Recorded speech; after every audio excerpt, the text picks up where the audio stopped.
വയനാട് വൈത്തിരിക്കടുത്ത് ചാരിറ്റിയിലാണ് ഇത്തരത്തിലൊരു മണ്ണിടിച്ചിൽ ഉണ്ടായിരിക്കുന്നത്. ഏകദേശം 50 മീറ്ററോളം റിട്ടേൺ വാള് തകർന്നുകൊണ്ട് മണ്ണ് ഇടിഞ്ഞു വീഴുകയായിരുന്നു.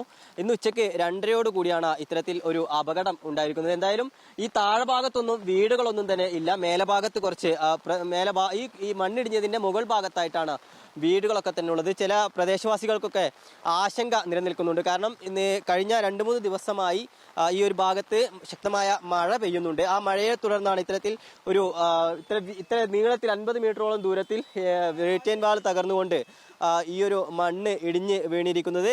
വലിയ തരത്തിലുള്ള ആശങ്ക പ്രദേശവാസികളെ സംബന്ധിച്ചിടത്തോളം ഉണ്ട്. ഇപ്പോൾ പ്രദേശവാസികൾ നമ്മോടൊപ്പം ചേരുകയാണ്. എന്താണ് ഇവിടുത്തെ ഒരു സാഹചര്യം?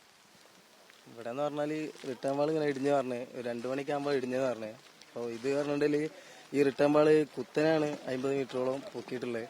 അപ്പോൾ അതിന് വേണ്ട സേഫ്റ്റിയും കാര്യങ്ങളൊന്നും ഇല്ലാന്നാണ് തോന്നുന്നത്. അതുകൊണ്ട് മണ്ണ് കുറെ കൊണ്ടുപോയി ഇട്ടതുകൊണ്ട് വെള്ളം നിന്നുകൊണ്ടാണ് തള്ളിപ്പോകാൻ കാരണം. മുകളിൽ പിന്നെ അടുപ്പിച്ച് റോഡൊക്കെയാണ് വരുന്നത്. ഇനിയിപ്പോൾ കൂടുതലായിട്ട് ഇടിയാണെങ്കിൽ റോഡിലേക്കും പിന്നെ ബാക്കിയുള്ളവർക്ക് പോകാനൊക്കെ ഭയങ്കര ബുദ്ധിമുട്ടും കാര്യങ്ങളൊക്കെ ആവും. ചാരിറ്റിയിൽ നിന്ന് ഈ മണ്ണിടിഞ്ഞത് അശാസ്ത്രീയമായിട്ടുള്ള റീട്ടേൺ വാളിൻ്റെ നിർമ്മാണത്തിൻ്റെ ഭാഗമായി കൊണ്ടാണ്. നമുക്കൊക്കെ അറിയുന്ന പോലെ തന്നെ വൈത്തിരി ഇപ്പോൾ ഈ പ്രദേശത്ത് ഈ റിയൽ എസ്റ്റേറ്റ് മാഫിയയുടെ ഒരു വല്ലാത്തൊരു ഇടപെടൽ ഇതിൻ്റെ ഭാഗമായി ഉണ്ടായി എന്നുള്ളതാണ്. ചെരിഞ്ഞ പ്രദേശത്ത് റിട്ടേൺ വാൾ അടിച്ച് അതിൽ കൊണ്ടുപോയി മണ്ണ് നിക്ഷേപിച്ചതിൻ്റെ ഭാഗമായിക്കൊണ്ടാണ് ഒരു നിർമ്മിതമായിട്ടുള്ള ഒരു മണ്ണിടിയലാണ് ഇപ്പോൾ അവിടെ ഉണ്ടായിട്ടുള്ളത്.